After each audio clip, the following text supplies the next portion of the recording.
Welcome to the Town Squared River Ranch. We're at Pour, and this is episode 1 of Glass Half Full with me, Rob Kirkpatrick. We're gonna take a break from all the hard news that we've had to talk about recently and talk about positive things, positive change in the community, and happy people. On today's show, Brandon Jornay, better known as DJ Digital, a driving force in local entertainment, renowned live DJ, and half of the morning team on Hot 107.9. I'm Rob Kirkpatrick, and this is Glass Half Full. So we're here, welcome. We're here. Cheers. Did you get started before me? I did. I'm sorry. Your glass is half full. My glass is half full. It's a theme thing. Yeah. Thanks for coming. This is fun. Thanks for having me. I mean, this is actually delicious. Yeah. What a great concept. So this is what Pour is known for, and you can get one anytime when you come here. How do they get these oranges so thin? Actually, they grow the orange peel. There's no orange. Are they grown here in River Ranch? They're grown here on the ranch. The soil in River Ranch is good for the peels. So we hear you every morning on Hot 107.9. Yes. As part of the Morning Buzz with Chris Reed. Yes. And then after that happens, I wrap up in the morning, you wrap up, and then we have the best conversations and solve the world's problems, usually rides to and from lunch. Yeah, and I tell people all the time, the show is fun, the work starts after 10 a.m., and luckily, that work involves people like you and a lot of different creatives who have really good ideas and really nice garnish. Yes. Clearly. So you've had enough to drink, so let's go with the hard-hitting questions. Why Lafayette? Why are you still here? Whew, man, honestly. Let's talk about your whole life. Let's get Oprah. Well, no, I'm gonna go Oprah. It hasn't always been Lafayette for sure. I started traveling, DJing around 99, 2000.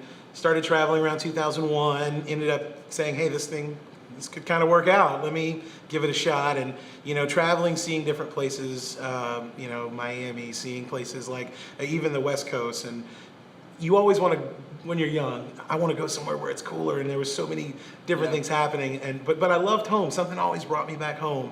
Almost moved to New Orleans around 2004, 2005. Katrina. Yeah. So that was one, whoa, okay. And then was going to move maybe late 2000s.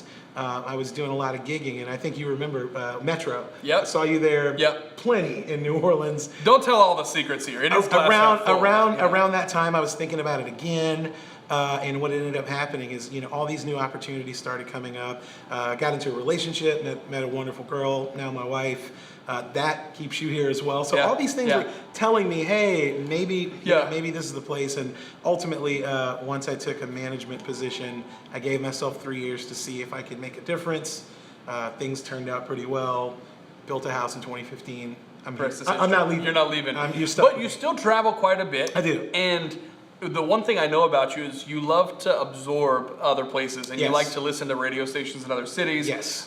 See what other clubs are doing. I mean, basically every aspect of your life. Luckily, the internet makes it small enough where you can see it anytime. Yes. But I think you're right. You could see anything on the internet, but going to places, seeing restaurants, bars, venues, museums, whatever it is you're looking at, seeing it, and I always tailor it to where I'm at if we don't have it here in Lafayette. Yeah. Obviously, you can't have something that works in the New York City here, but you always think, well, how would we make it our own here? So I steal ideas all the time.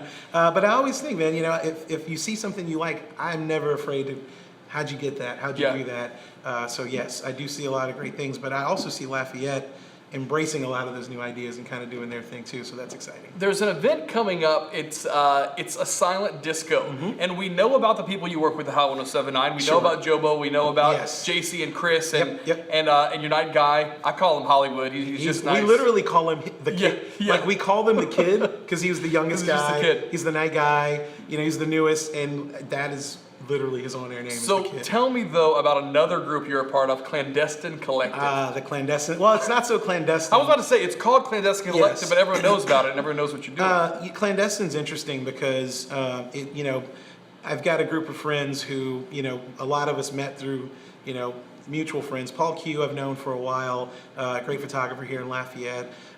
Met a guy, Hunter Abear, through him, and a lot of the other guys I've known, Sam Stokes. Actually, interesting story about Sam Stokes. He knew my wife before he knew me. Yeah. He ended up working at Town Square with me, and all of us are, I guess I would almost say, we're very prominent in our fields in town. So we'd always see each other. We were always involved in a lot of the same projects. So naturally, I feel like we kind of got together and said, look, we do all these interesting things separately. What if we kind of collaborated and you try to do like first time events. Like I've never heard of a silent disco happening in Lafayette. Yeah. You brought Manny Fresh last year or 2 years ago. What we try to do is build upon great ideas. You know, doing the festival after parties is, you know, people are at festival.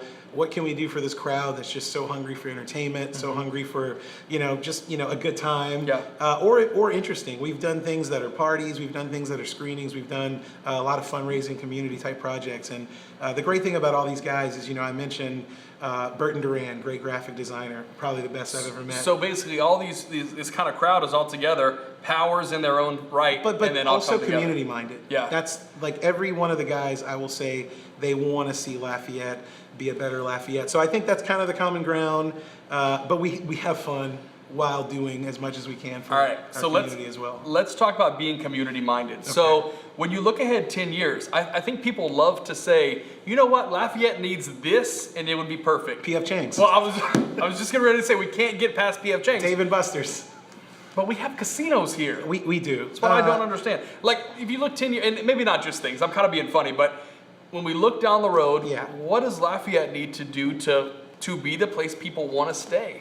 Honestly, I think we think about it as like, we think about Lafayette as a whole. It's very tough to kind of want one major thing for Lafayette when there's so many different parts of Lafayette. Lafayette, I've always said, the way it's a sum of all parts, and it includes, you have to talk Breaux Bridge, New Iberia, Scott, Karen Crow, Youngsville.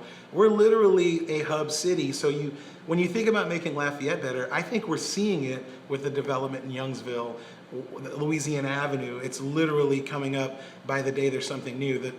It's a headache on the interstate, but like when we see that open up and the work is finally done. Vero, we never thought it would get done. So you're seeing it in parts.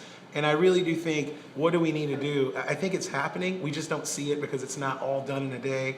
To spare you any, Rome wasn't built in a day type cliches. I do see living. I'm seeing living come up downtown. Yep. That's you used to be a downtowner for 13 years. Wow. But my old house, now they've got 4-story lofts going up there. The key, so that area, I think parking and living. Once people are down there, you're going to see other things happening. Things are happening now. I'm hearing about things happening in the oil center. I love all the communities that surround Lafayette, the city, and I think slowly it's happening. I know we want things to move along, but you're seeing a lot of younger people falling into positions where they're making decisions for the future of the city. I was going to ask you about that. Okay, so this isn't going to be super long because this is a Facebook, situation. Yeah. But do you think we have those people? You're in your mid-30s. I'm in my early 30s. Yeah. Do we have those people in place who are ready to take on those leadership roles? And what's their challenge? I do think you've got, and I'm only speaking for a lot of my peers. And look, my elders. We've got great mentors and elders. It shouldn't be a old versus young argument. I think when you have people like Joey Durrell, who can work with a Liz Webb, or work Carol Ross can talk to someone like a Paul Q. When you start seeing like people who have been there and done that mixing with the new ideas, that's where the magic happens. And you're starting to see that with a lot of the organizations, the Lafayette leadership, the people that we have in positions. A few people that I love, our friend Anita downtown. Yeah, powerhouse.